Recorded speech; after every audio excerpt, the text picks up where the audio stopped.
Nama saya Zafira Diatama dari kelas MJ 503. Pada kali ini saya akan menjawab tentang studi kasus cyber coffee, yang dimana kita akan menganalisis strategi rekomendasi perubahan untuk menjawab soal dari UAS akuntansi biaya. Oke, mari kita mulai dengan gambaran kondisi saat ini. Nah, di current performance ini, Cyber Coffee memiliki performa yang cukup solid dengan volume penjualan 1.500 per cup per bulan dan menghasilkan laba operasi sampai 12 juta per bulan, di mana harga rata-ratanya itu sebesar 50.000 per cup. Nah, namun bagi manajemen ingin meningkatkan profitabilitas, di mana yang menjadi pertanyaan, strategi mana yang pada kali ini yang paling tepat gitu. Apakah kita fokus kepada efisiensi atau kita berinvestasi pada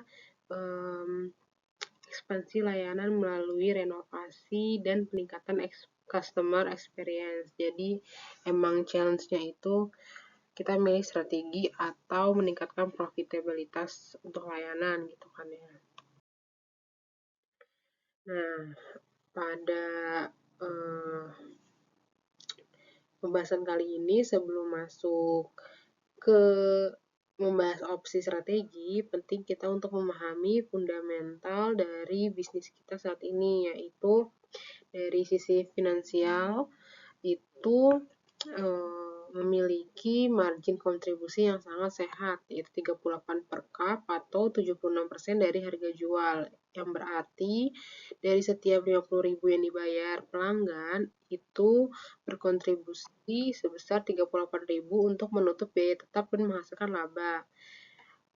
Lalu di break even point-nya kita berada di 1.185 cup per bulan, yang artinya kita sudah melampaui BEP, break even point, dengan margin keamanan sekitar 315 cup atau 26%.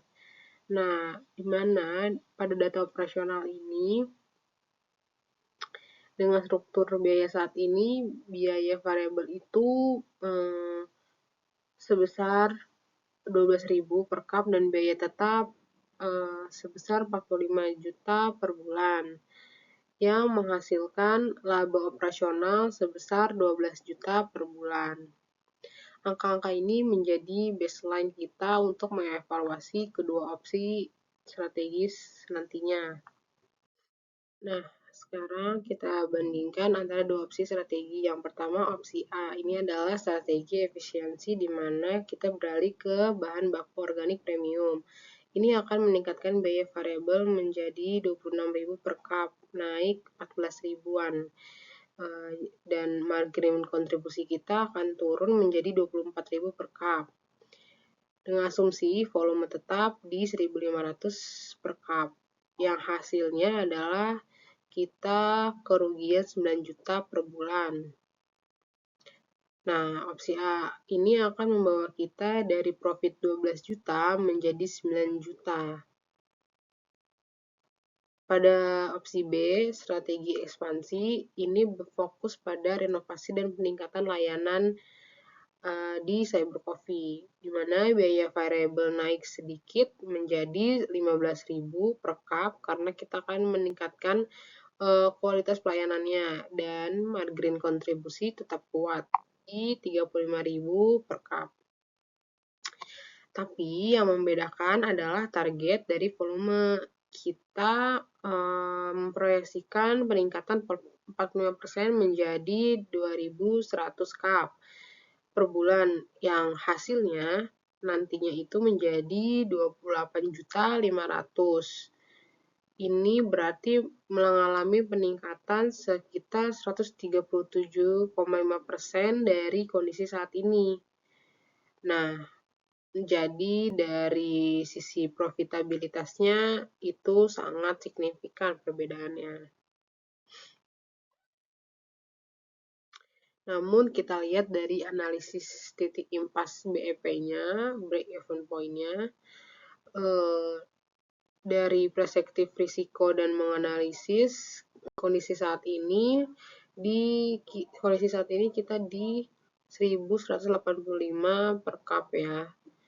Jika kita pilih opsi A, maka BEP akan melonjak drastis menjadi 1875, yang artinya kita butuh peningkatan volume sebesar 58% hanya untuk mencapai titik impas. Dengan volume saat ini kita langsung rugi, tapi kalau misalnya kita menggunakan opsi B, BEP akan naik sedikit menjadi 1286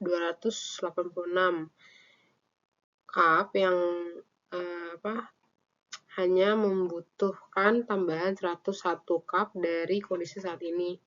Dan dipikir di opsi B ini tuh jauh lebih realistis. Dan dari analisis ini menunjukkan bahwa opsi A memiliki risiko finansial yang sangat tinggi, sementara opsi B itu memberikan safety margin yang lebih baik. Kita lihat dari proyeksi laba operasionalnya, di mana chart ini memvisualisasikan dengan sangat jelas perbedaan outcome dari kedua strategi. Opsi A ini membawa kita ke zona merah dengan kerugian 9 juta per bulan, sementara opsi B meningkatkan profit lebih dari 2 kali lipat menjadi hampir 29 juta per bulan. Yang dimana ini menunjukkan gap yang sangat signifikan ya.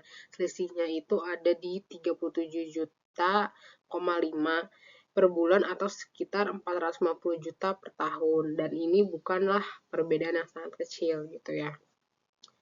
Nah, itu perbedaan dari si opsi A dan opsi B.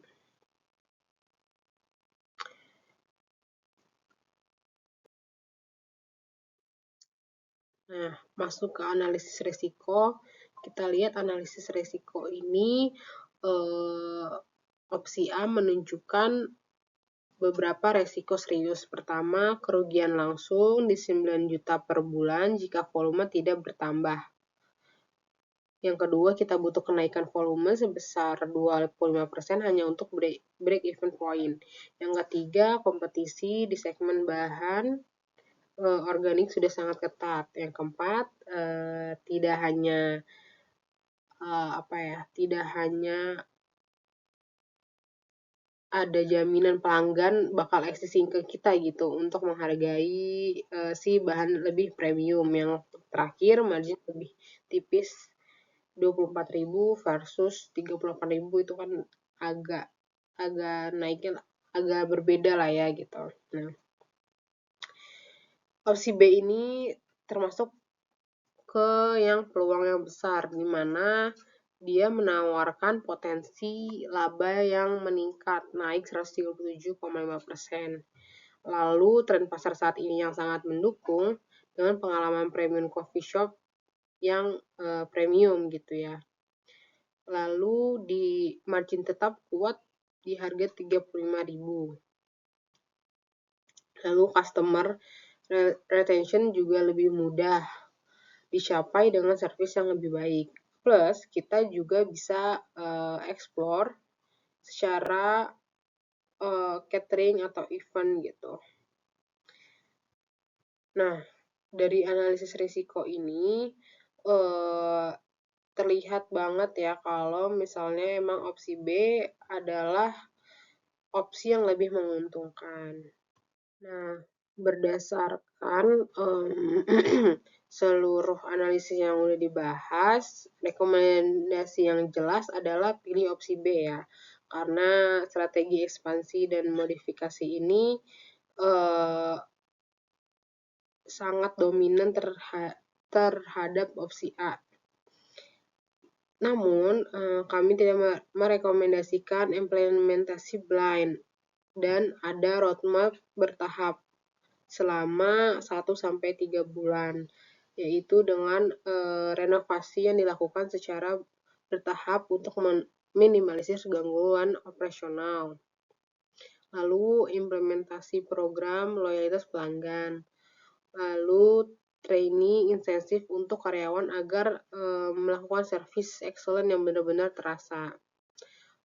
Ada juga yang untuk jangka menengah yaitu 4-6 bulan, monitoring ketat terhadap target volume yang minimal harus mencapai 1.875 cup untuk break even point-nya, dan tambahan menu premium organik untuk segmen tertentu.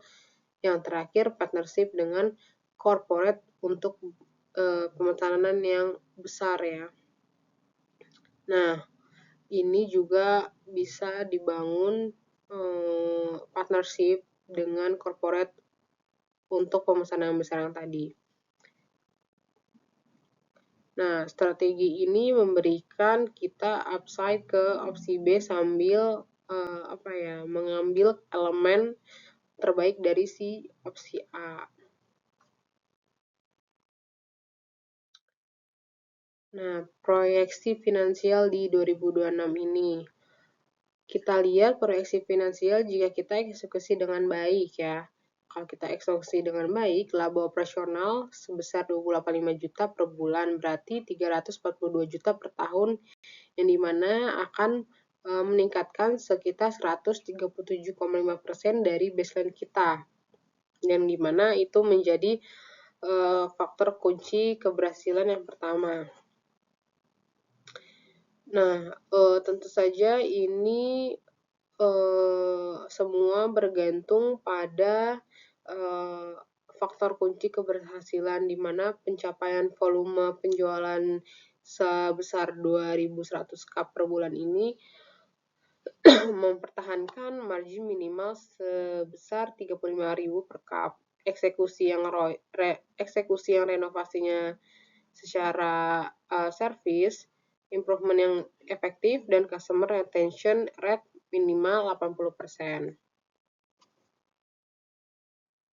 Namun, sebagai konsultan yang baik ya, kita memiliki strategi mitigasi risiko, yang dimana kita menyiapkan kontingensi plan. Dari ketiga plan ini ada A, B, C, maka kita bisa melihat kalau di plan A ini, jika selisih 3 bulan volume masih di bawah 1.875 per cup setelah 3 bulan, kita bakalan naikin harga sekitar 5-10% dengan margin yang kuat, maka fleksibilitas untuk ini juga kuat. Nah, yang plan B ini bangun partnership dengan corporate untuk pemesanan bulk order ya, atau kita mendapatkan revenue yang stabil. Yang C, eksplorasi revenue stream, tambahkan seperti catering atau event untuk merchandise gitu ya. Ini juga bisa jadi bonus revenue tanpa perlu tambahan resource yang besar. Nah, dan kita bisa lihat ya, ada KPI untuk monitoring. Yang pertama itu volume penjualan mingguan, yang dimana harus rata-rata 525 cup. Average transaction value itu targetnya 50.000, di maintenance sekitar 50.000 plus. Lalu customer satisfaction-nya itu berskor targetnya itu 4.2 sampai 5.2. Lalu repeat customer rate-nya itu minimal 60%, dan monthly profit margin-nya itu minimal 25 juta per bulan. Dengan monitoring yang ketat, detect masalah early dan adjust strategi, dengan kita bisa mendetek gitu ya, maksudnya mendetek masalah dengan cepat dan adjust strategi dengan cepat juga gitu. Baik, kesimpulannya dari jawaban kali ini untuk Cyber Coffee, sebagai konsultan saya akan merekomendasikan di opsi B, yaitu strategi ekspansi adalah pilihan yang terbaik. Nah, berdasarkan analisis finansial yang komprehensif dan analisis risiko serta proyeksi market trend, Opsi B ini adalah pilihan terbaik untuk Cyber Coffee dengan target ROI sebesar 137,5% dan proyeksi laba tahunan sebesar 342 juta, di mana strategi ini memberikan upside yang signifikan dengan resiko yang terakualisasi. Implementasi akan juga dilakukan secara bertahap dengan monitoring jam-in blind day, di mana setiap step akan diukur dan dievaluasi serta di-adjust sesuai kebutuhan. Baik, sekian dari presentasi atau jawaban saya untuk UAS pada studi kasus Cyber Coffee ini. Kurang lebihnya mohon maaf. Wassalamualaikum warahmatullahi wabarakatuh.